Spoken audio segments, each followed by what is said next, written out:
سو نو compromise. ہم آپ کو کیا کرنا بتا رہے ہیں اس فون کال کے بعد کہ اگر آپ کو یہ سب چیزیں آپ فیل کر رہی ہیں تو آپ کو دیکھیں ہر چیز کا علاج ہوتا ہے نا. کمر میں درد آپ پال رہی ہوتی ہیں, پھر ایک وہ پانی سر سے اوپر گزر جاتا ہے کہ آپ سے کوئی کام نہیں ہوتا اس کمر کے درد کی وجہ سے, تو جاتی ہیں آپ ڈاکٹر کے پاس, اپنی تھیراپی کراتی ہیں, اپنی فزیو تھیراپی کراتی ہیں نا. تو یہ بھی ساری وہی چیزیں. اس کے بعد پھر آپ خود ریلیکس فیل کریں گی جب آپ اس کو ٹیک کیئر کریں گی نا. جب آپ نے وہ ساری ذمہ داریاں آپ نے اٹھانی ہیں, چاہے آپ کے سسرال والے گھر پر ہوں, چاہے آپ کے بچے ٹین ایج میں ہوں, آپ کا ان کا سٹریس ہے, آپ کے میاں کی اپنی نوکری کے مسائل چل رہے ہیں, وہ بھی تو ہے نا مڈ لائف کرائسس, ان کا بھی تو چل رہا ہے جی. اور ان کو دوسری بھی بات تو یہ کہ سکینہ کترینہ چاہیے. ہاں بالکل بالکل. اور کیا.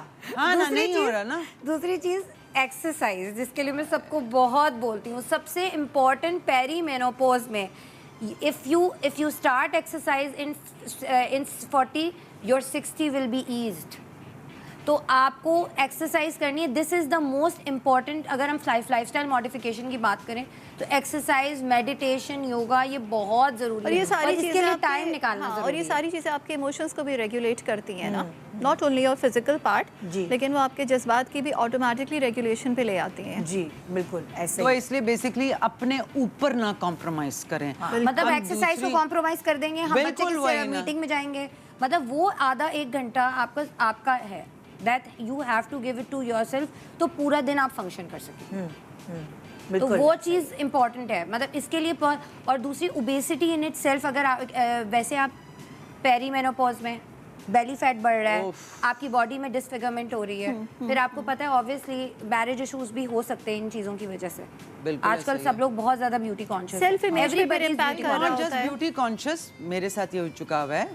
آئی واز انٹرنل اتنے چینجز آ رہے تھے, وہی چڑچڑاپن اتنا آ رہا تھا کہ جو میں ہر بات پہ چڑچڑی ہو رہی تھی, that I started having issues. اور میرے میاں نے obviously not knowing بولنا شروع ہو گیا کہ تمہیں کیا ہو گیا, تم تو ایسی ہو گئی ہو, تم ایسی ہو گئی. تو وہ ڈسٹینس شروع ہو جاتا ہے, اینڈ یو ڈونٹ ریئلائز کہ آپ کے اندر وہ نرچرنگ ہارمون ختم ہو رہا ہے نا. تو جو بات پہلے آپ چیزیں برداشت کر رہے تھے, وہ آپ برداشت کرنا چھوڑ دیتے ہو, بہت لگتی ہیں, پھر آپ کو زیادہ لگتی ہیں. اور پھر آپ جواب بھی, جو تو پہلے جو آپ جواب نہیں دیتے تھے تو وہ آپ کے منہ پہ زبان بھی لگ گئی, آپ بدتمیز بھی ہو گئی, آپ ویسے ہی چڑچڑی ہیں.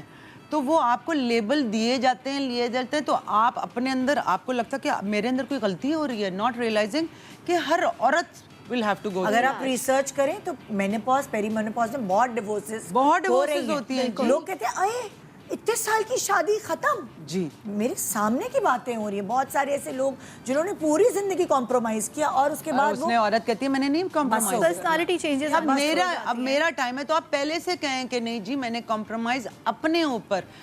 ایز اے عورت ہم کیا کرتے ہیں, ہم پہلے اپنے ماں باپ کے لیے, پھر بہن بھائیوں کے لیے, پھر بچوں کے لیے, اپنے اوپر ہم کبھی سوچتے ہی نہیں ہیں اس طرح. اور جو عورت آؤٹ ورڈ سوچتی ہے پھر اس کو ایک لیبل دے دیا جاتا ہے, سیلفش. وہ یہ ٹائم آ گیا کہ آپ اپنے لیے, اپنی مینٹل ہیلتھ کے لیے, اپنی باڈی کے لیے, کہ آپ کی باڈی کے اندر سسٹم پہ سسٹم چل رہا ہے. یہ ڈاکٹر آپ کو بہتر سمجھائیں گی, لیکن انرجی لیولز کا بھی تو ڈفرنس آ جاتا ہے نا. 20s میں جو انرجیز ہوتی ہے وہ نہیں ہوتی ہے. آپ اپنی باڈی کو بہت زیادہ ڈرائیو کر رہے ہوتے ہیں کہ آپ وہ سارے ٹاسک, بلکہ ٹاسک انکریز ہو چکے ہوتے ہیں. اگر 20s سے دیکھا جائے, اس وقت ہمارے بچے چھوٹے ہوتے ہیں, ڈفرینٹ. اس وقت آپ کے اوپر آپ کو فزیکل انرجی کی زیادہ ضرورت ہوتی ہے. مجھے جو لگا ہے, جو میں نے اپنی لائف سے دیکھا ہے. جی بالکل. اور جیسے یہ 40s میں انٹر ہوتے ہیں, آپ کو مینٹل جو ہے نا وہ زیادہ کیپیسٹی کی زیادہ ضرورت ہوتی ہے. اس ٹائم پہ یہ ہوتا ہے کہ آپ کو یہ نہیں کرنا ہوتا ہے کہ ڈیورس, یا آپ اتنا اپنا ایموشنل ریگولیشن کے لیے آپ کو بہت آرام سے یہ ساری چیزیں اپنے ہسبینڈ سے ڈسکس کرنی ہے. اور ہسبینڈ کے اگر ایسا ہے تو آج کل کاؤنسلنگ, اور اگر ہسبینڈ کو نہیں سمجھ آتی, وہ آپ اپنی تھیراپی کروائیں, آپ اپنے تھیراپسٹ کے پاس جائیں اور ان سے پوچھیں بھائی اس کو اب ہسبینڈ کو کیسے ہینڈل کریں. سمپل, کیونکہ ہر ہسبینڈ نہیں سمجھے گا. لیکن ہم نے دیکھیں نہیں سمجھے گا, لیکن ہمیں اپنے بیٹوں کو, اپنے ہسبینڈس کو, اپنے بھائیوں کو سمجھانا پڑے گا کہ جیسے ہمیں شفقت چاہیے اس وقت ہر عورت کو. یہ بالکل بیکاز وہ ایسی ایک چیز ہے کہ ہم ہر مہینے پلیز سمجھیں, اسٹارٹنگ فرام 12 سال, 11 سال یا 13 سال, کہ اللہ نے بھی ہمیں